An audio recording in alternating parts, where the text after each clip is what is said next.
ব্যক্তি বলছেন, আমি আসলাম গারকাদের ওখানে রাসূলুল্লাহ সাল্লাল্লাহু আলাইহি ওয়াসাল্লামের কাছে। ফাখাস্তু বিজিমামি নাকাতিহি, আমি তার উটের রশিটা ধরলাম।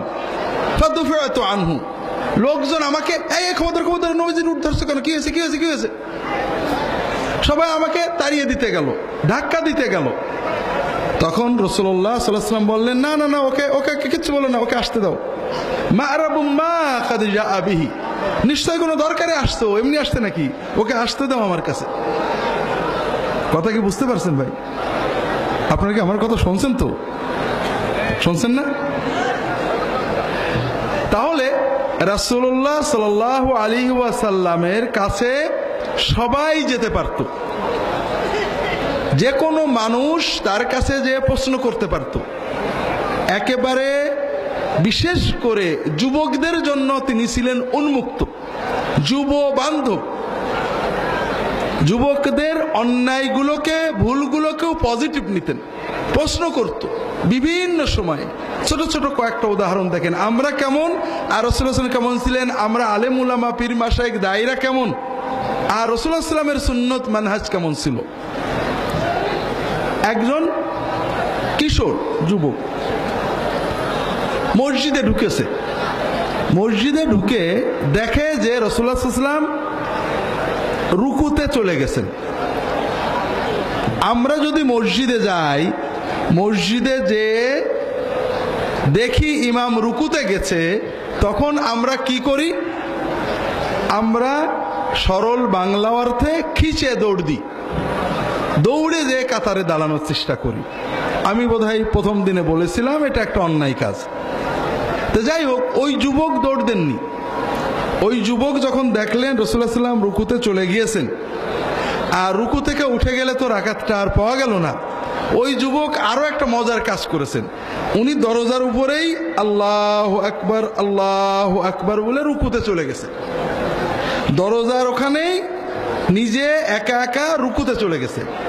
এরপরে রুকু অবস্থায় হাঁটতে হাঁটতে, রুকু অবস্থায় খেয়াল করেন, রুকু অবস্থায় হাঁটতে হাঁটতে উনি কাতারে যেয়ে দাঁড়িয়েছেন। আমাদের বাংলাদেশের কোনো মসজিদে যদি কেউ এরকম করে, আপনারা কি করবেন? হ্যাঁ, নামাজের ভিতরে তো সবাই তাকাবে, নামাজের পরে ওর অবস্থা খারাপ হয়ে যাবে। কিন্তু সাহাবীরা কিছুই বলেননি। ওই যুবক নিজে থেকে চিন্তা করলো, তাই তো কোনো ভুলটুল হলো নাকি, ও যে রাসূলুল্লাহ সাল্লাল্লাহু আলাইহি ওয়াসাল্লামের কাছে চলে গেল।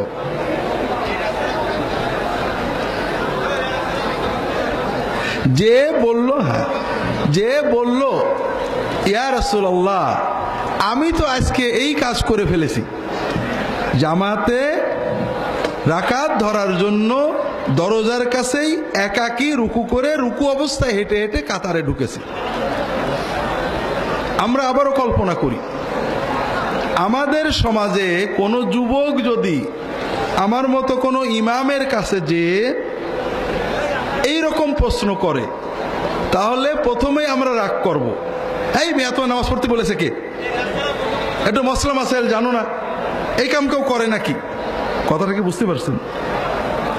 আমাদের কোনো মসজিদে যদি একটা যুবক প্রবেশ করে নামাজের জন্য, তার পরনে আছে 3 কোয়ার্টার, মাথায় টুপি নেই, গায়ে একটা গেঞ্জি, ও নামাজে দাঁড়াইছে, আপনারা কি ওকে রাগ করবেন না আদর করবেন? কি করবেন ভাই? রাগ করবেন, নানান কথা বলবেন। কোন মসজিদে ফরজ নামাজের পরে যদি সুন্নত না পড়ে ছেলেরা বেরিয়ে যায়, রাগ করবেন না আদর করবেন? তারাবির জামাতে 20 রাকাত না পড়ে 4 রাকাত, 6 রাকাত, 8 রাকাত পড়ে যদি যুবকেরা কেউ বেরিয়ে যায়, রাগ করবেন না আদর করবেন? তবে যদি মসজিদে ওরা মোটেই না ঢোকে, ফরজ নামাজেও ঢোকে না, তারাবির নামাজেও ঢোকে না, কোনো নামাজে ওরা মসজিদে না ঢোকে, তাহলে কি কেউ রাগ করবেন? তাহলে কি বোঝা গেল? মসজিদে যাওয়া, ফরজ নামাজ পড়া, তারাবির নামাজ পড়া, এগুলো একটা নফল কাজ।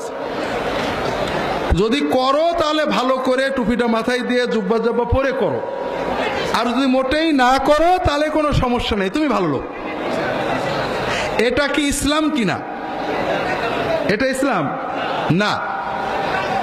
আপনার তো দায়িত্ব ছিল আপনি ওই যুবককে আদর করবেন, যে মাশাআল্লাহ বাবা, তোমার মতো হাজার হাজার যুবক মসজিদে আসেনি, তুমি এসেছো বাবা, আমি দোয়া করি আল্লাহ তোমাকে বড় করুক, তুমি এই কাজটা করো।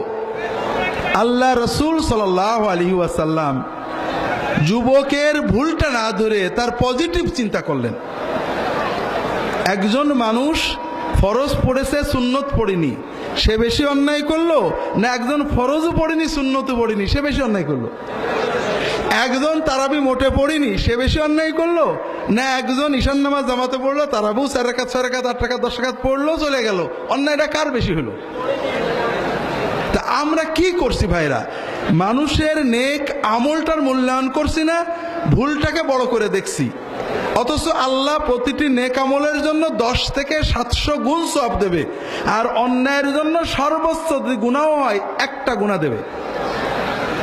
আল্লাহ রসুল সাল্লাল্লাহু আলাইহি ওয়াসাল্লামের কাছে ওই যুবক যে যখন জিজ্ঞাসা করলো যে ইয়া রাসূলুল্লাহ, আমি তো এই কাজ করে ফেলেছি, রাসূলুল্লাহ সাল্লাল্লাহু আলাইহি ওয়াসাল্লাম কি বললেন? প্রথমে বললেন জাদাকাল্লাহু হিরসান, প্রথমেই তার জন্য দোয়া করলেন, তোমার ভিতরে একটা ভালো গুণ আছে, পজিটিভ দিক আছে, সেটা তুমি নামাজের জামাত ধরার আগ্রহ। খুব ভালো করে বোঝেন, প্রতিটি মানুষের ভিতরে আপনার, বিশেষ করে দিনের দায়ীদের, গতকাল আপনাদেরকে বলেছি আল্লাহর দিনের দায়ী হতে হবে। আর দায়ী হতে গেলে অন্তর দিয়ে প্রতিটি মানুষের ভিতরের ভালো গুণটাকে হৃদয় দিয়ে ভালোবেসে ওইটা দিয়ে দাওয়াত দিতে হবে। রাসূলুল্লাহ সাল্লাল্লাহু আলাইহি ওয়াসাল্লাম বললেন জাদাকাল্লাহু হিরসান, আল্লাহ তাআলা এই যে জামাত ধরার জন্য তোমার আগ্রহ, আল্লাহ এটাতে বরকত দিক, তোমার আগ্রহ বাড়িয়ে দিক। আল্লাহ রসুল সাল্লাল্লাহু আলাইহি ওয়াসাল্লাম দোয়া করেছেন, মনটা ভরে গেছে। এরপরে কি বললেন? রাগ করেননি, বলেননি যে আবার যে নামাজ পড়ো, তুমি কেন এরকম করেছো, কিছু শেখনি বেয়াদব, কোনোটাই বলেননি। তিনি বলেছেন লা তাউদ, বাবা এইরকম কিন্তু আর কখনো করো না বাবা। কেউ সুবহানাল্লাহ বলল না। আল্লাহ রসুল সাল্লাল্লাহু আলাইহি ওয়াসাল্লাম কিভাবে মূল্যায়ন করতেন আপনাদের আরেকটা নমুনা দিই। মসজিদের ভিতরে যদি কোনো মুসল্লি 5-6 বছরের, 4-5 বছরের বা 7-8 বছরের কোনো বাচ্চা শিশুকে নিয়ে ঢোকে, আর নামাজ শুরু হওয়ার পরে ওই শিশু একটু কান্দে ওঠে অথবা চিল্লে ওঠে, আপনারা বাংলাদেশের মুসল্লিরা এবং এই পাকশির এই লক্ষ লক্ষ দিনদার মানুষেরা নামাজের পরে ওই লোকটাকে কি রাগ করবেন কি করবেন না? করবেন। অনেক কথা ইমাম সাহেবই বলবে যে আপনাদের না বলিস এসব বাচ্চা কাছে নামাজ নষ্ট করবেন না, নিজের নামাজ নষ্ট করলেন, অন্যদের নষ্ট করলেন, অনেক রাগ করবে, ঠিক না? আল্লাহ রসুলও কেমন রাগ করতেন? আল্লাহ রসুল সাল্লাল্লাহু আলাইহি ওয়াসাল্লামের সময় 7 বছরের কম বাচ্চারা মসজিদে যেত মায়ের সাথে, আর 7-এর বড়রা যেত বাপের সাথে। রাসূলুল্লাহ সাল্লাল্লাহু আলাইহি ওয়াসাল্লাম নামাজে দাঁড়িয়েছেন, মসজিদের শেষ মাথায় মেয়েদের ভিতরে বাচ্চা কেঁদে উঠেছে। আমরা হইলে কি করতাম? নামাজের সালাম ফিরিয়ে বকা দিতাম যে তোমাদের জন্য মসজিদ আসা জরুরি নাকি? তোমরা তো ঘরে পড়লেই সওয়াব বেশি, কেন বাচ্চা কাছে নিয়ে আসছো? আমাদের নামাজগুলো নষ্ট করে দিলে বাবারা। কত কথা বলতাম। মেয়েদের জন্য মসজিদে জামাতে যাওয়া ফরজ নয়, ওয়াজিব নয়, সুন্নত নয়, কিছুই না। তবে রাসূলুল্লাহ সাল্লাল্লাহু আলাইহি ওয়াসাল্লাম অনুমতি দিয়েছেন, যদি তারা মসজিদে যেতে চায় যাবে। কথা বোঝেননি? আমাদের দেশে ওলামায়ে কেরাম বলেন ফিতনার ভয়ের কারণে মেয়েদের মসজিদে যাওয়া যাবে না, বলেন না? বলেন না? এটা কথা ঠিক আছে। মেয়েদের জন্য জামাতে যাওয়া ফরজ নয়, ওয়াজিব নয়, সুন্নত নয়, এটা একটা নফল মুস্তাহাব কাজ। কিন্তু এই কাজ করতে যে যদি কেউ হারাম কাজ করে ফেলে তাহলে কি ঠিক হলো নাকি? তবে আমরা সবসময় নবীর তরিকাকে একটু বেশিই খারাপ জানি। রাসূলুল্লাহ সাল্লাল্লাহু আলাইহি ওয়াসাল্লাম বললেন যে মেয়েরা মসজিদে যেতে চাইলে বাধা দিও না, পর্দার সহ ফিতনামুক্তভাবে গেলে যেতে দেবে। আমরা বললাম না, মোটেই যাবে না, যত কিছু কেউ যাবে না, গেলেই ফিতনা। তবে ওয়াজ মাহফিলে মেয়েদের যেতে কিন্তু কেউ বাধা দেয় না, দেয় নাকি? দেয়। হুজুরা কি নিষেধ করেন? আচ্ছা বলেন তো, ফিতনা কি মসজিদে বেশি হয় না ওয়াজ মাহফিলে বেশি হয়? আমি নিজে টুকটাক মাহফিলে তো যাই, প্রত্যেক মাহফিলের আগেই একটা মেলা থাকে, থাকে না থাকে না? মেলার ভিতর দিয়ে যে মসজিদে যেতে হয়। আর অনেক মাহফিলে ওয়াজ মাহফিলের চেয়ে মেলা মাহফিলের জনসংখ্যা বেশি থাকে, থাকে নাকি? হ্যাঁ। তা আমি যখন গাড়ি চড়ে যাই, দেখি যে ওই মেলার মাহফিলে মেয়েরা আসছে ওয়াজ মাহফিলের জন্যই আসছে, কারণ বোঝা যাচ্ছে বোরকা পরা আছে, ওড়না পরা আছে, মোবাইলে গল্প করছে, বন্ধুর সাথে কেনাকাটা করছে। তাহলে ফিতনাটা ওয়াজ মাহফিলে বেশি হয় না মসজিদে গেলে বেশি হয়?